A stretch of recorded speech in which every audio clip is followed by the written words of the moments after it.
Now, as everyone is eagerly waiting, मैं श्रीमान राजेंद्र सिंह राठौड़ साहब से निवेदन करूंगा, प्लीज़ पधारें और हमें 2 शब्द कह के अनुग्रहित करें।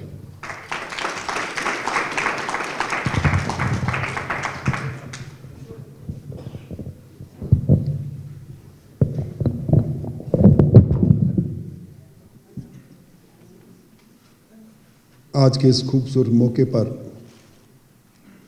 मेरे साथ मंच साझा कर रहे राजस्थान के प्रमुख उद्योगपति समाज सेवी मेरे मित्र मेघराज सिंह जी,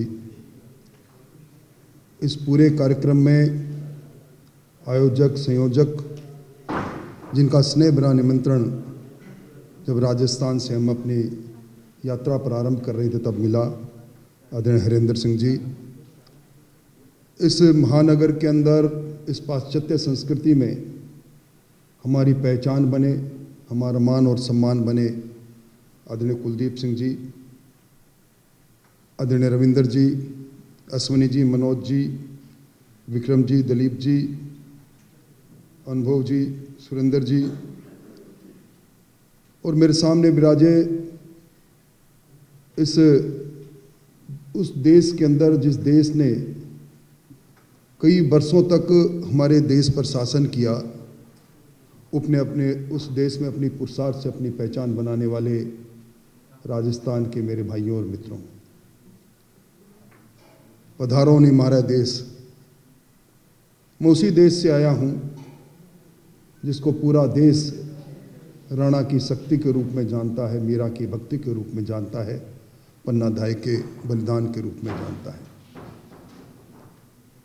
इस विश्व में शायद ही कोई ऐसा प्रदेश होगा जिसके कण कण में त्याग छुपा है, मान छुपा है, मर्यादा छुपी है, सम्मान छुपा है। और मुझे बड़ा अच्छा लगा, मैं कल्पना भी नहीं कर सकता था, क्योंकि जब कभी भी उन लोगों की चर्चाएं सुनते हैं जो अपने मुल्क से, अपने प्रदेश से बाहर अपने पुरुषार्थ से धन अर्जन करने के लिए दूसरे देशों में चले गए, तो मन में कल्पना उठती है कि कोई ऐसे लोग होंगे जो सुबह से शाम तक अपनी मशीनी जिंदगी को जी रहे होंगे, समय आगे भाग रहा होगा, वो समय को पकड़ने के लिए पीछे जिंदगी को लगा रहे होंगे, अपनी बातों को भूल गए होंगे, अपनी जड़ों को भूल गए होंगे, अपनी संस्कृति को भूल गए होंगे, अपनी परंपराओं को भूल गए होंगे, उस माटी को भूल गए होंगे जिस माटी के अंदर बचपन में आपने लड़खड़ाते हुए चलना सीखा था। पर यहाँ आकर बड़ा सुखद अनुभव हुआ। पहला अनुभव हुआ जब हरेंद्र सिंह जी, विक्रम जी और उनकी पूरी टीम हम लोगों को एयरपोर्ट पर लेने आई।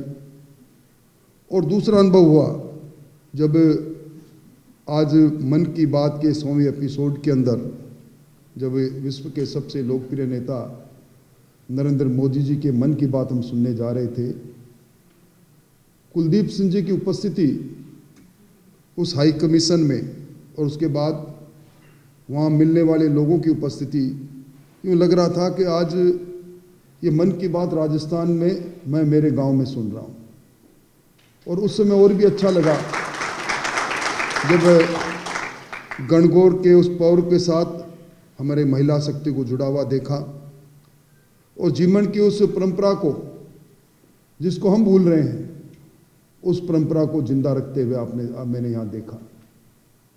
दुनिया कहते हैं कि नीति ये हम सब लोग को, सबको मानव देह के रूप में इस धरती पर भेजती है। और ये भी शाश्वत सत्य है, आदमी जन्म लेता है, उसी दिन से मृत्यु उसका पीछा करना प्रारंभ कर देती है। और सबके जीवन में वो समय आता है जब जीवन हार जाता है, मृत्यु जीत जाती है। पर बहुत से लोग ऐसे हैं जो अपने लिए जीते हैं, अपने परिवार के लिए जीते हैं। वो काल के उस काल चक्र में कब गुम हो जाते हैं मालूम नहीं। पर कुछ लोग ऐसे हैं जो अपने लिए जीते हैं, अपने साथ साथ अपने मुल्क के लिए जीते हैं, अपनी संस्कृति के लिए जीते हैं। वो काल की कपाल पर गहरी रेखाएं छोड़ जाते हैं। और आज मैं इस समूह को देख रहा हूँ तो निश्चित तौर पर लगता है कि आपके मन में आज भी राजस्थान के प्रति, अपनी संस्कृति के प्रति अगाध प्रेम है। व्यक्ति को उसका कर्म, उसकी नीति कहीं से कहीं ले जाती है।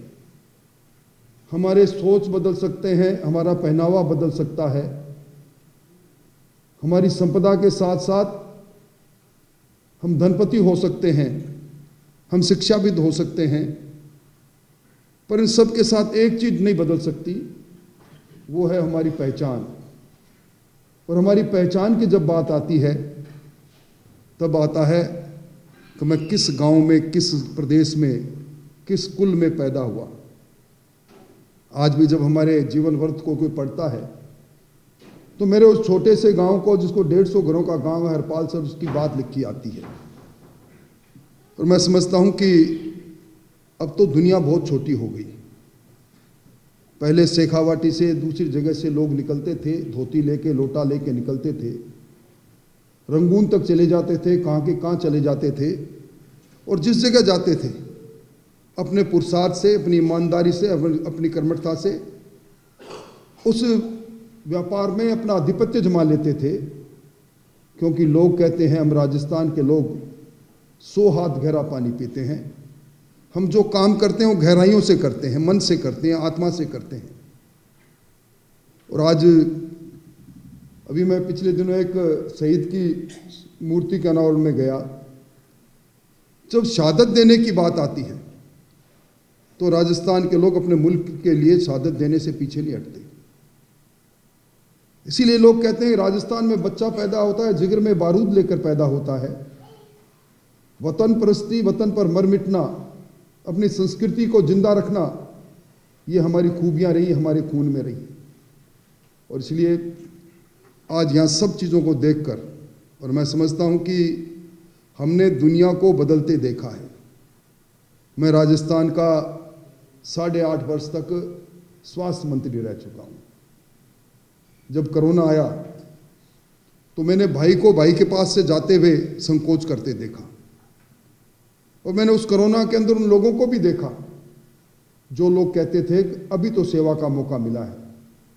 हमें जब भारतीय जनता पार्टी के लोग भी उस समय, प्रधानमंत्री जी ने कहा हम राजनीतिक दल हैं पर सामाजिक सारोकारिता से भी हमारा संबंध है।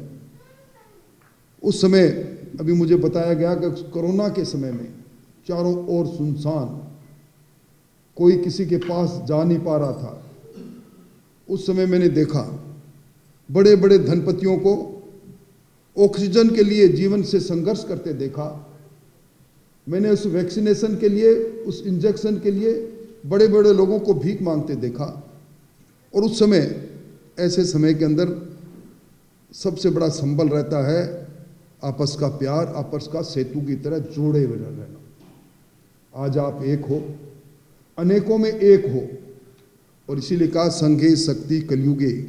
और मैं समझता हूं कि उस जगह पर जिस ब्रिटेन ने बरसों तक हमारे पर हुकूमत की, और आज इस युग को बदलते हुए, समय को बदलते हुए, देश को बदलते हुए आप देख रहे हो, आज उसी ब्रिटेन की अर्थव्यवस्था को हमारी अर्थव्यवस्था ने पछाड़ दिया। आज विश्व की 5वीं अर्थव्यवस्था मोदी जी के नेतृत्व में हमारा देश बन गया। आज किसी भी क्षेत्र में चले जाओ, इस डिजिटल युग की क्रांति के अंदर आप एक एक इंफॉर्मेशन को इस छोटे से कंप्यूटर में देख सकते हो। हर क्षेत्र में हिंदुस्तान एक परिवर्तन की राह पर आगे गया है। G20 देश के, विश्व के सबसे 20 शक्तिशाली देशों का नेतृत्व। और कितने वर्ष पहले वासुदेव कुटुंबकम की बात हमने सुनी थी, भगवान कृष्ण ने उपदेश दिया था। और वासुदेव कुटुंबकम अब आपने देखा होगा G20 की थीम में है, पूरा विश्व एक परिवार है। और पूरे विश्व के उस 20 शक्तिशाली देशों ने अपील की है मोदी जी को कि आप आगे आओ, ये विश्व कहीं दूसरी राह की ओर नहीं बढ़ जाए। यूक्रेन और रूस के युद्ध के बाद उन्होंने कहा कि ऐसा नहीं हो कोई फिर एक ये विश्व युद्ध की उनकी जकड़ में आ जाए। शांति के दूत के रूप में उनको लोग देख रहे हैं। हमें सौभाग्यशाली है, ऐसा नेतृत्व हमारे पास है। और मुझे बहुत अच्छा लगा कि कुलदीप सिंह जी ने कुछ बुनियादी बातें भी पूछी, और मुझे बहुत अच्छा लगा जब राजभाषा की बात भी यहाँ रही। निश्चित तौर पर मैं उस विधानसभा में हूँ जिस विधानसभा ने 2 बार इस राजस्थानी भाषा की मान्यता के लिए सर्वसम्मत प्रस्ताव किया।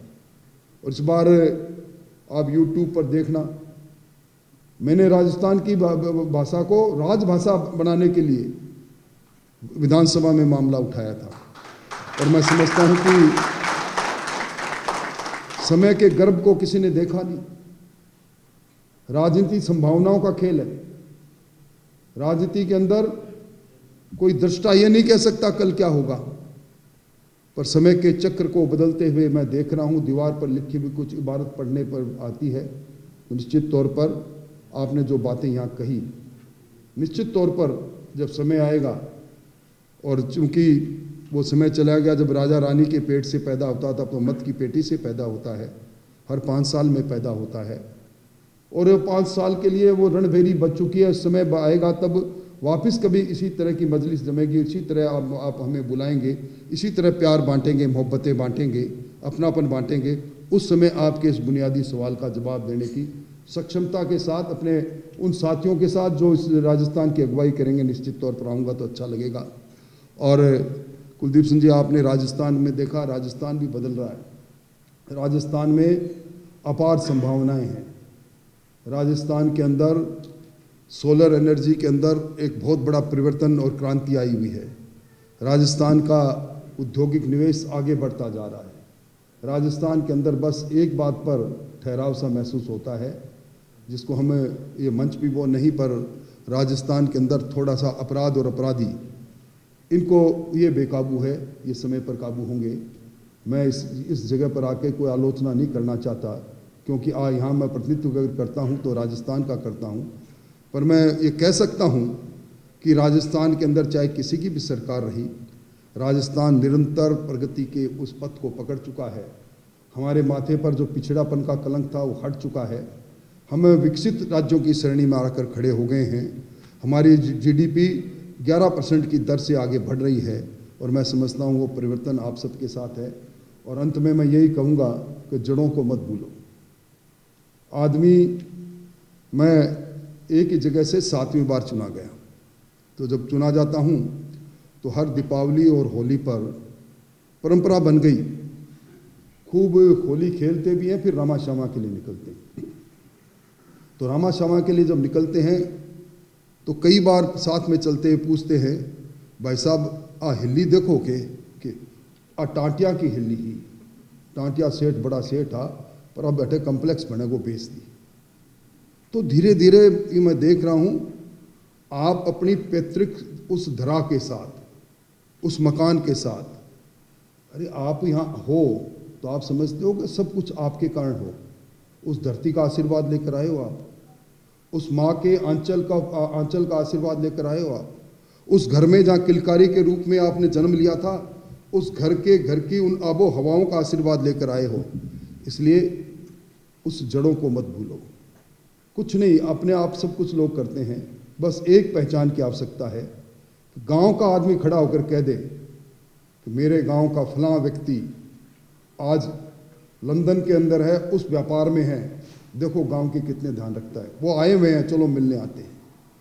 मुझे याद आता है जब कभी भी प्रवासी लोग आते हैं जो सामाजिक सारोकारिता से जुड़ते हैं, हमें लोग कहते हैं कि आज ओम प्रकाश जी भरतिया आए हुए हैं, वो भरतिया जिन्होंने भरतिया हॉस्पिटल बनाया, चलो मंत्री जी मिलने चलो, चलो MLA साहब मिलने चलो।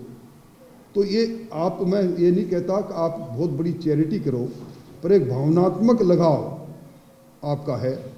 आज मेघराज सिंह जी मंच पर बैठे हैं, इसलिए नहीं कि ये बहुत बड़े उद्योगपति हैं, इसलिए बैठे हैं कि जब कभी भी आज भी इन्होंने मुझे कहा कि इतना बड़ा शहर है, हमारे बच्चे आते हैं, इन सबको प्रेरित करो कि बच्चों के लिए ट्रांजिट हॉस्टल की तरह कोई ऐसी संस्था बने जिसमें मैं भी मेरे राशि से योगदान करूंगा, ताकि आने वाले बच्चे शिक्षा के लिए आए हुए ट्रांजिट रूप में इनको भटकाव नहीं हो, इस भाव से। वरना मैंने देखा है, बड़े बड़े धनपतियों को देखा है, समय के साथ उनको विस्मृत होते देखा है। आप अपने लिए जीवो, ये पहला काम है। अपने परिवार में संस्कार दो, ये पहला काम है। और ये जो शब्द हमसे गुम होते जा रहे हैं, मुझे हरिंदर साहब से बात करने में बड़ा अच्छा लगता है। मेरा बड़ा अल्प इनके साथ रहा, पर जिस अपनी मायड़ भाषा के अंदर जिस अपनत्व में हमें बाबू सा कहते हैं, काको सा कहते हैं, लगता है कि अपना कोई बोल रहा है। ये अंकल, हाय, हेलो, ये हमारी संस्कृति। ये हो सकता है अच्छा लगे किसी को, कोई कहे कि मेरा बेटा मेरी बेटी के फर्राटे से अंग्रेजी बोलती है, अच्छा लगे, पर हमारी मूल संस्कृति, उससे अगर हम कट जाएंगे तो खो जाओगे उस अनजान जगह पर। आप यहाँ कमाने आए, निश्चित तौर पर आए, तो आपने कमाने के साथ साथ अपने नाम को मत खो। अपने नाम को जिंदा रखना है तो अपने परिवार को, उस पृष्ठभूमि को जिंदा रखना है जिस पृष्ठभूमि से आप आए हो, जिस पिता की आप संतान हो, जिस दादा की आप पोते हो, जिस परिवार से निकल कर आए हो, जिस गांव से निकल कर आए हो। और वो कुछ नहीं चाहता, सिर्फ प्यार चाहता है। हमने कोरोना के अंदर देखा है, आप सब लोगों ने, बहुत से लोगों ने, मैं खुद अचंभित था जब अचानक आकर कोई कहता था कि ऑक्सीजन सिलेंडर का ट्रक आया है, किसने भेजा है नाम नहीं बताऊंगा।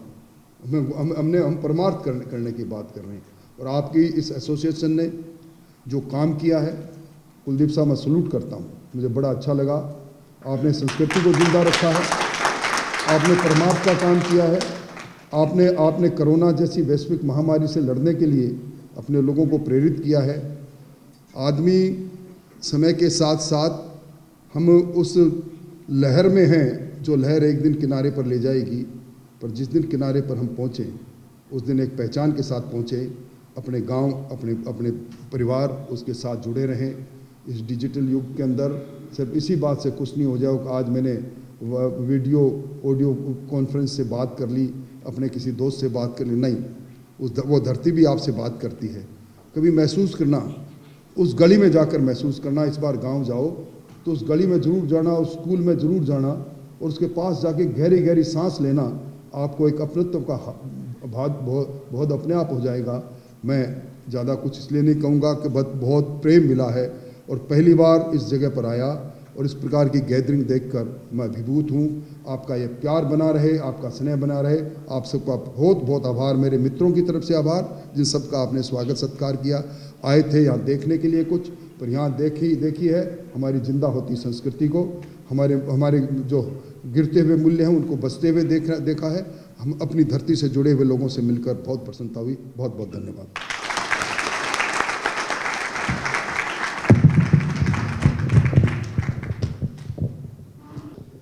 इसी के साथ मैं हरिंदर साहब को निवेदन करूंगा कि यहाँ पधार कर धन्यवाद ज्ञापित करें।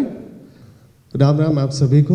मेरे को थोड़ा सा पारिवारिक माहौल में स्टेज फियर है, सो मैं माफ़ी चाहूँगा आप सबसे। मेरे मन में कई सवाल हैं और आज सुबह जब मैंने मोदी जी की 100वीं मन की बात सुनी तो मुझे लगा कि कभी कभी हमें भी पुरुषों को मौका मिलना चाहिए कि हम भी अपने मन की बात कहीं कर सकें। तो मैं मेरे पहले मन की बात ये कर रहा हूँ। मेरे मन की बात यह है, जो मैं बोल रहा हूँ ये शायद मेरे शब्द नहीं है, मैं खुद को रिप्रेजेंट नहीं कर रहा हूँ, मैं हम सब को रिप्रेजेंट कर रहा हूँ। जो राजस्थान एसोसिएशन यूके है वो एक परिवार है जिसमें हम कम से कम 100 लोगों का योगदान है। उस पूरे परिवार में सभी लोग बराबर के लोग हैं, बराबर के लोग जिनके बराबर के अधिकार हैं, बराबर का प्लेटफॉर्म है। और जब मुझे लगता है तो मैं बहुत सालों पहले मैंने कहीं एक कविता सुनी, उसकी 2 लाइनें थी, हमने देश क्यों छोड़ा। मैं आपको बहुत बड़ा रीज़न देना चाहूँगा। राठौड़ साहब, शेखावत साहब, आप सभी मित्र, रड्डा साहब और गर्ग साहब, आप सुनना, हमने देश क्यों छोड़ा। घर, गलियारा, साइना, साइना मीन्स फ्रेंड्स, घर, गलियारा, साइना, सेजा मीन्स बेड, सुख की छाँव, 2 रोटियां के कारण पेट छुड़ावे गाँव। हम सब इकोनॉमिक माइग्रेंट हैं, हम सब ने पेट की आग के कारण अपना गांव छोड़ा है। आज जब हमारे तन की जो भूख थी या जो हमारी प्यास थी, जब वो मिटी तो हमें सेकंड सवाल हमारे मन में ये आया कि हम वाकई में इस देश में क्या सिर्फ पैसे कमाने आए। हमारे पास जो दूसरा सवाल खड़ा हुआ वो था अपनी पहचान की, अपनी जड़ों की। हम ये सोचने पे मजबूर हुए कि क्या वाकई में हमें इंग्लैंड में रहकर इसी तरह रहना है या फिर हमें उस तरह से रहना है जिस तरह से हमारे पूर्वज 100 साल पहले, 200 साल पहले रहते थे, जो मूल्यों के लिए, बातों के लिए या एक जुबान के लिए अपने प्राणोत्सर्ग करने में शायद हिचकिचाते नहीं थे। क्या हम उन मूल्यों से जुड़ सकते हैं? और हमारे जो बच्चे इस देश में आज हैं, क्या 4 पीढ़ियों के बाद में वो इसी तरह का व्यवहार करेंगे या फिर वो कुछ और बन जाएंगे? ये सवाल हमारे मन में इसलिए क्योंकि हमने पेट की आग को बुझा लिया। जितने भी लोग हैं, मैं नाम जो आपके सामने बैठे, मैंने आपसे एक दिन पहले अर्ज किया था, जितने भी लोग यहाँ बैठे हैं, और भी कई लोग एब्सेंट हैं क्योंकि वो हॉलीडेज़ पर हैं। चाहे इस देश में यदि घुड़सवारी करने वाले, यदि मैंने आपसे अर्ज किया था कि घुड़सवारी यदि किसी को ट्रेन करना हो तो शायद सबसे ज़्यादा लोगों का नाम है तो वो राजस्थान के लोगों का नाम है। इस देश में यहाँ पर जितने लोग बैठे हैं उनमें से कई डॉक्टर्स हैं, कई इंजीनियर्स हैं, कई हॉस्पिटैलिटी में हैं, कई होटलियर्स हैं, कई बिजनेसमैन हैं।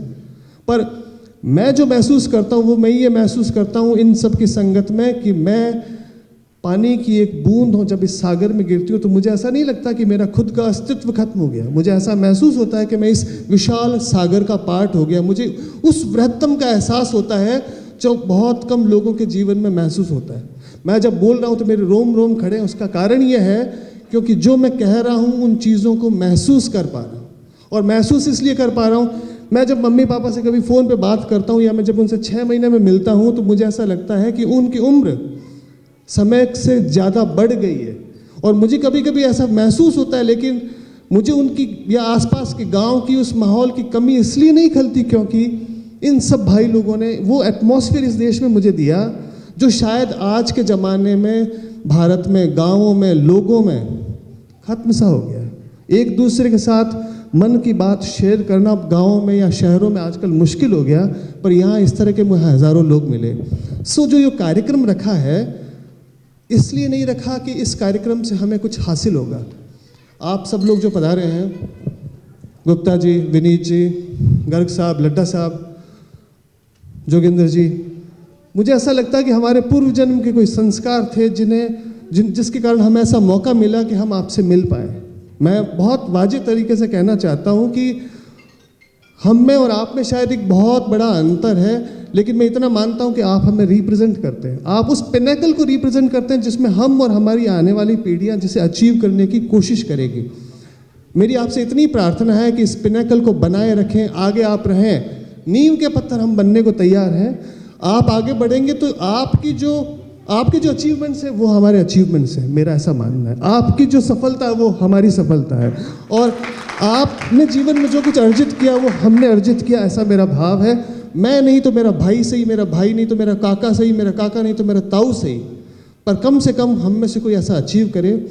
इस पूरे दौरे में हमसे कोई गलती होगी तो हमें माफ़ करना। हम सब परिवार के सदस्य हैं और मैं चाहता हूं कि वापस इस देश में आप पधारें। हम भी कुछ और अचीव करने की कोशिश करेंगे। आप भी हो सकता है 1 साल बाद कुछ ऐसी चीज़ अचीव करें कि आपको यहाँ आने पे मजबूर होना पड़े। ऐसी मेरी शुभाकांक्षा है।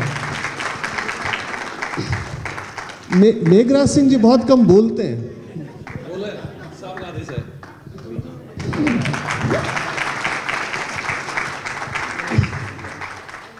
मेघराज सिंह से बहुत कम बोलते हैं। अब वो अपने मन की बात कहाँ करते हैं मुझे पता है।